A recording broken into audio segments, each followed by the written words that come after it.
El lunes pasado explicábamos la primera parte del Padre Nuestro. Hoy vamos a explicar la segunda parte, que comienza: el pan nuestro de cada día, dánosle hoy. Pero, según dice Joaquín Jeremías, estaría mejor la traducción que dice: el pan futuro del mañana de Dios, del tiempo de la salvación, dánosle hoy. Así que, por el pan de mañana, San Jerónimo no entendía el pan terreno, es decir, el mínimo necesario para la existencia, sino el pan de vida, el pan del tiempo de salvación. Y parece que también Jesús quería decir esto mismo. Él mismo nos dice que es el pan de vida. Yo soy el pan vivo bajado del cielo. El que coma de este pan vivirá para siempre. Y el pan que yo daré es mi carne para la vida del mundo, nos dice. Este pan no es común a todos, sino a los creyentes. De la misma forma que decimos Padre nuestro, que es el Padre de los que entienden y creen, también le designamos como pan nuestro, porque Cristo es el pan de los que participan de su cuerpo. Pedimos que se nos dé ya, ahora, este pan, con el fin de que quienes vivimos en Cristo y le recibimos en la Eucaristía como alimento celestial, no nos veamos impedidos por un grave delito de participar en el pan del cielo y seamos separados del cuerpo de Cristo. Él mismo lo amenaza cuando afirma: les aseguro que si no comen la carne del Hijo del Hombre y no beben su sangre, no tienen vida en ustedes. Por esta razón, pedimos todos los días que se nos dé nuestro pan, que es Cristo, para que los que permanecemos y vivimos en Cristo no nos veamos separados de su santificación y de su cuerpo. Ahora bien, sería un grave error el creer que con ello quedaba espiritualizada la petición del pan. Para Jesús, el pan terreno y el pan de vida no están en oposición alguna, porque en el ámbito del reino todo lo terreno quedaba santificado. Para los discípulos de Jesús, toda comunión de mesa con Él, y no solo la comunión en la última cena, tenía sentido plenamente escatológico. Toda comida con Jesús era un banquete de salvación, una anticipación del banquete de la consumación. En un mundo esclavizado por Satanás, en un mundo en el que Dios está lejos, los discípulos deben pedir ya hoy el poder participar en la gloria de la consumación. Danos ya hoy el pan de la vida en medio de nuestra pobre existencia. Y continuamos rezando: perdona nuestras ofensas como también nosotros perdonamos.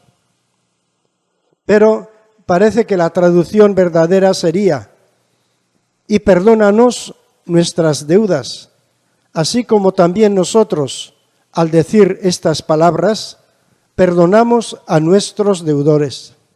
Es una petición que mira a la gran rendición de cuentas hacia el que el mundo se encamina. Los discípulos de Jesús saben que están implicados en la culpa y en el pecado, y saben que únicamente la absolución de Dios, el mayor de sus dones, puede salvarlos. Imploran ese don no solo para el momento del juicio final, sino ya para ahora, y no por nuestros méritos, sino conforme a tu bondad, a tu gran misericordia. Ahora bien, nuestro perdón precede al perdón de Dios. Nuestro perdón es modelo para el perdón de Dios o es justificación del mismo? Tenemos que decir que el perdón de Dios se nos adelanta. Es tan grande el perdón que Dios nos da que eso nos impulsa a nosotros a perdonar, a imitación de Dios, a imitación de esa gran generosidad y esa gran misericordia que Él ha tenido con nosotros.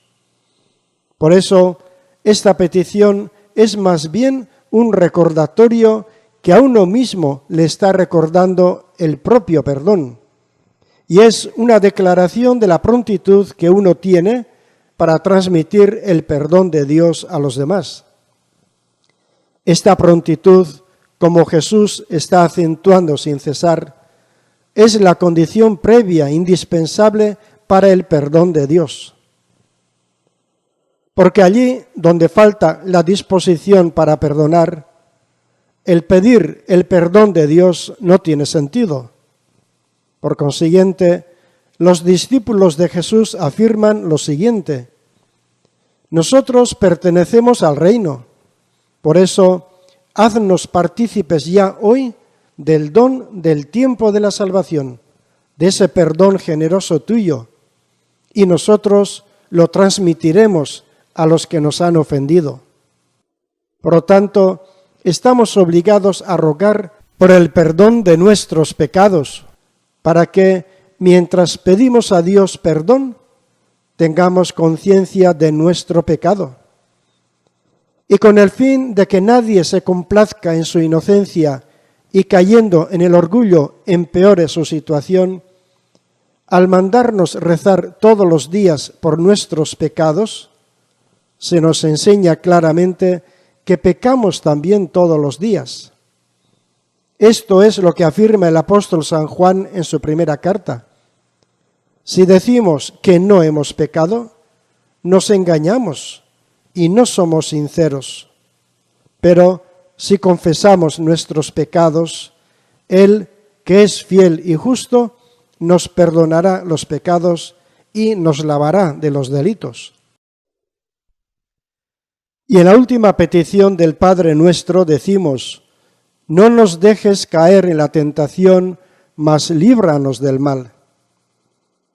Ante todo, tenemos que decir con el apóstol Santiago, que ninguno diga en la tentación: soy tentado por Dios, pues Dios no puede hacer mal y Él no tienta a nadie.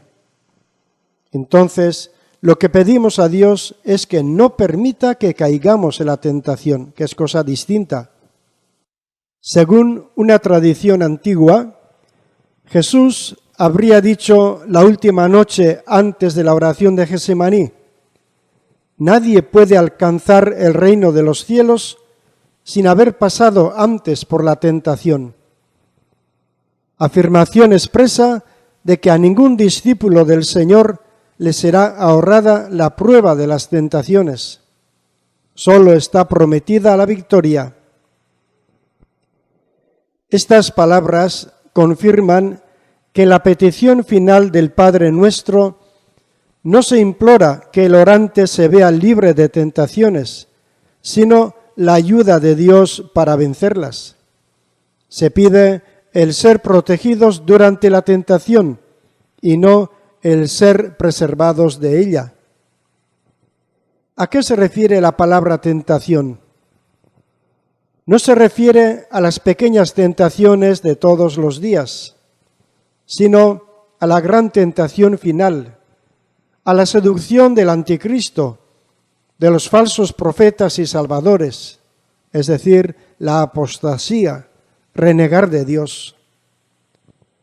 San Marcos nos dice que si el Señor no hubiera abreviado aquellos días, no se salvaría nadie, pero en atención a los elegidos que Él escogió, ha abreviado los días. Surgirán falsos cristos y falsos profetas, y realizarán señales y prodigios con el propósito de engañar, si fuera posible, a los elegidos.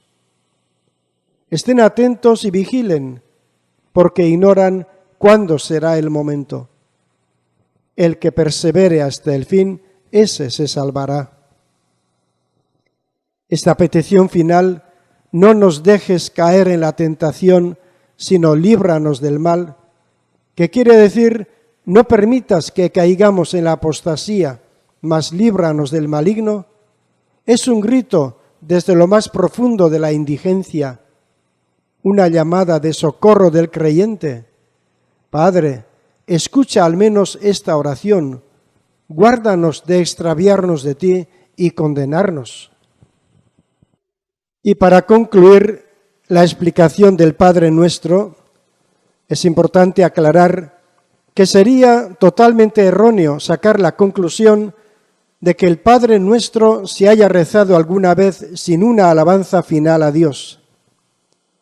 Es totalmente impensable dentro del ámbito palestinense que el Padre Nuestro terminara con las palabras con las que nosotros acabamos.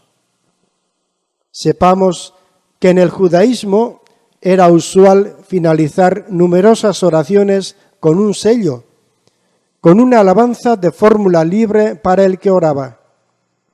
Tal fue también, sin duda alguna, la intención de Jesús respecto al Padre Nuestro, y así lo practicó la comunidad cristiana en sus primeros tiempos. El Padre Nuestro se terminaba con un sello, es decir, con una doxología, una glorificación de formulación libre por parte del que rezaba, que podía ser, por ejemplo, pues tuyos son el reino, el poder y la gloria por la eternidad. Amén. Y así terminaba la oración del Padre Nuestro.